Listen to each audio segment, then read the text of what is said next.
Assalamualaikum warahmatullahi wabarakatuh. Saya Ceta Maulana Andika. Di sini ingin menjelaskan tentang eh, tugas UTS yang saya sudah buat. Jadi di sini saya ditugaskan untuk membuat sebuah orange data mining dari dataset yang bernama credit score classification. Nah, di dalam credit score classification ini ada dua file, yaitu train dan juga test. Nah, pertama-tama di dalam Orange Data Mining, kita melakukan input, kita membaca file dari datasetnya tersebut. Di sini saya sudah melakukan inputnya ya. Nah, di dalam datasetnya tersebut, ini ada beberapa feature seperti months, occupation, terus monthly in hand salary dan lain-lain gitu ya. Dan di sini kita men-set credit score itu sebagai target. Nah, si target ini ngasih credit score ini dia berupa kategorikal, yaitu ada good, poor, sama standard. Tuh. Oke, kita apply. Sudah. Oke, sudah. Nah, di sini juga kita punya tes dataset. Nah, tes dataset kita reload juga di sini. Nah, di sini juga sama. Ya. Kecuali dia tidak punya credit score-nya ya. Oke. Lanjut, coba kita lihat datanya seperti apa. Nah, datanya seperti ini. Nah, di sini itu ada beberapa data yang seharusnya kita bisa betulin dulu atau kita bisa pre-process dulu. Terus di sini age dia ada yang minus 500, terus SSN-nya juga ada yang berbentuk jumble seperti ini, ada yang underscore, terus ada number of low-nya ada yang besar sendiri, ada yang minus dan lain sebagainya.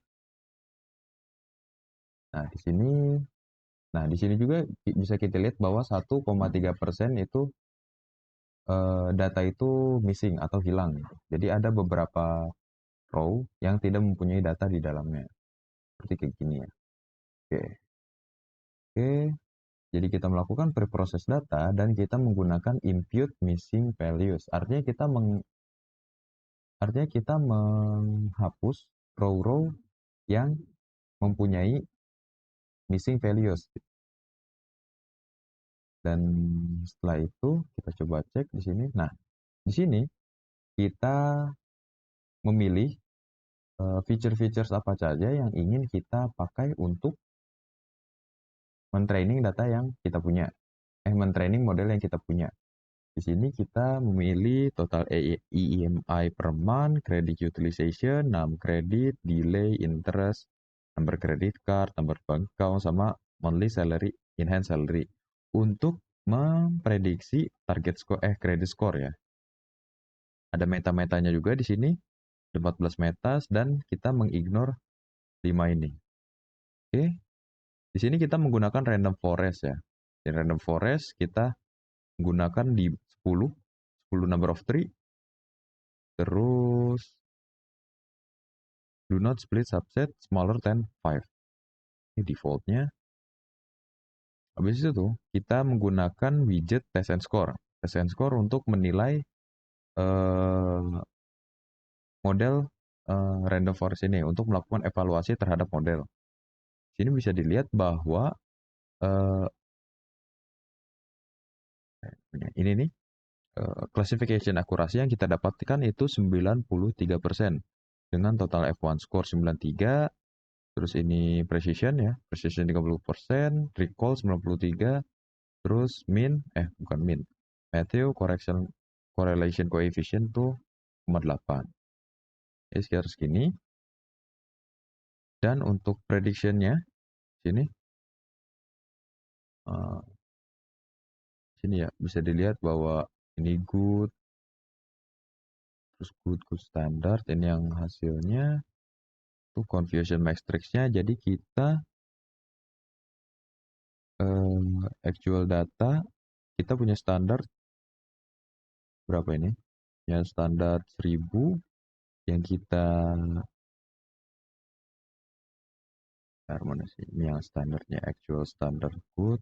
Terus ini tuh ya seperti ini lah ya confusion matrixnya. Oke.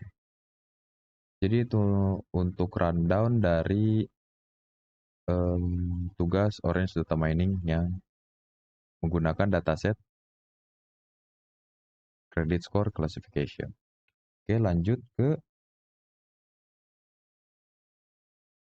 Google Colab. Oke, kita ke Google Colab-nya. Nah, untuk di sini di dalam Google Colab ini kita lebih fleksibel ya untuk melakukan preprocessing data yang kita inginkan. Nah, jadi untuk yang pertama-tama kita import semua library yang ada yang kita butuhkan. Di sini saya mengimport NumPy, Pandas, Skitlearn, model selection, terus SPM, preprocessing, metric, neighbor, assemble, sama XGBoost. Oke, pertama kita baca datasetnya dulu. Di sini saya menyimpan datasetnya ke dalam folder dataset ya. Dan sini saya menggunakan train.csv. Kita lihat, kita jalanin dulu. Oke, coba kita lihat info ada. Nah, dalam dataset ini dia berjumlah 100.000 ya. 100.000 dataset. 100.000 data gitu. 100.000 baris. Dan mempunyai 27 feature, 28, sorry, 28 feature diantaranya 20 objek, 4 integer, dan juga 4-nya float. Nah, di sini saya melakukan drop kolom ya, diantaranya itu ID, customer ID, SSN, credit history age, name, sama juga type of loan. Karena menurut saya itu tidak terlalu berguna untuk men-training model yang kita pilih nanti gitu. Oke, di sini saya melakukan drop kolom-kolom tadi ya, feature-feature tadi yang saya tidak butuhkan. Setelah itu saya mendrop baris-baris yang memiliki missing values sini. Misalnya kalau misalnya kita lihat di sini train, nah di sini itu ada beberapa kolom yang tidak memiliki values. Ya. Jadi kolom-kolom yang tidak memiliki values itu saya drop. Ya, seperti ini masih ada valuesnya ya. Mana yang nggak ada valuesnya? Misalnya itu. Nah, seperti ini ya. NA, enggak, NA ini tidak ada values-nya. Ya, pokoknya yang tidak ada values-nya. Itu saya drop. Oke, lanjut. Nah, ini nih. Untuk kode ini ada. Kode ini digunakan untuk menghilangkan underscore di antara data-data yang kita punya. Di sini misalnya kalau misalnya kita lihat, ada beberapa data yang di belakangnya itu memiliki underscore. Misal seperti ini nih. 28, ini kalau nggak salah age ya. Ya, age. Age-nya itu dia memiliki underscore di belakangnya. Nah, dengan menggunakan apply map ini, kita menghilangkan underscore yang ada di dalam value di baris tersebut. Setelah itu, saya mencoba untuk melakukan konversi yang feature-feature kategorikal, saya encoding, melakukan label encoding. Sehingga menjadi yang mengubah yang tadinya string kategorikal menjadi numerical kategorikal.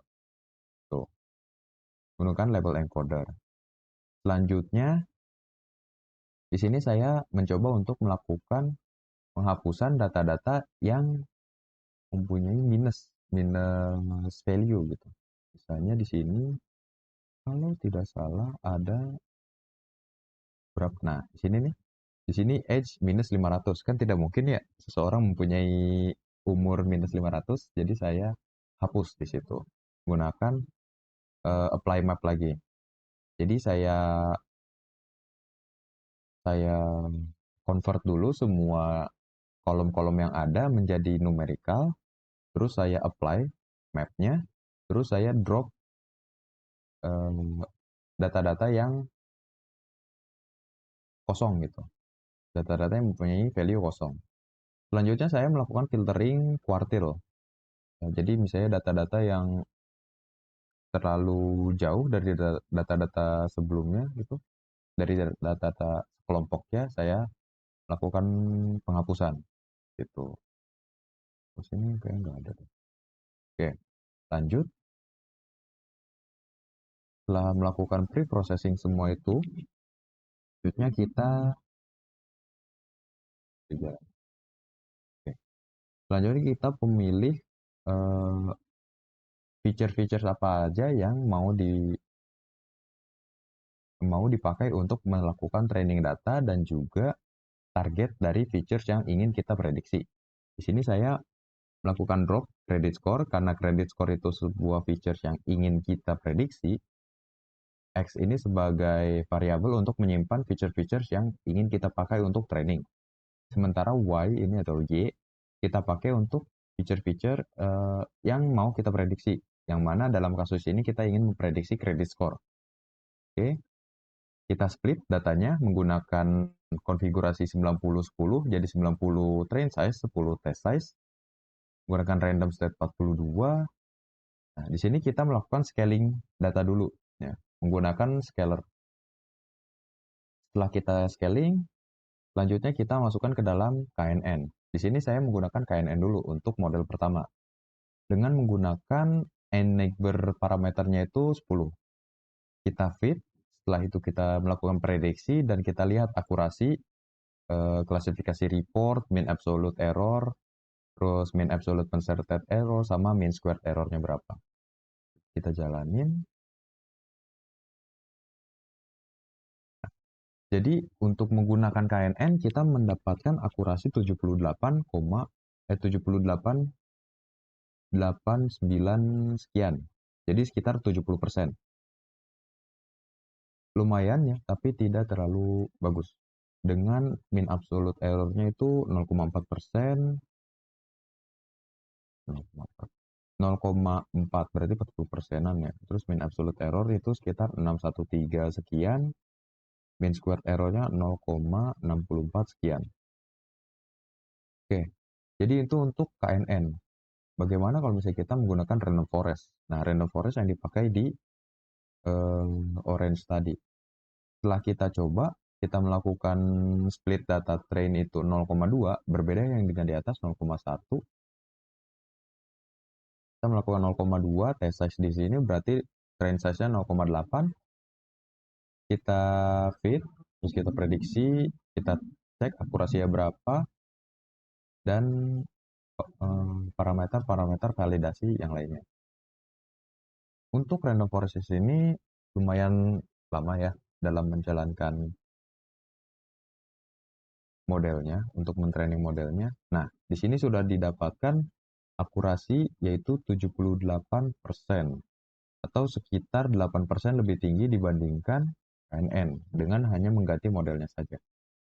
Di sini mean absolute error-nya juga lebih kecil ya.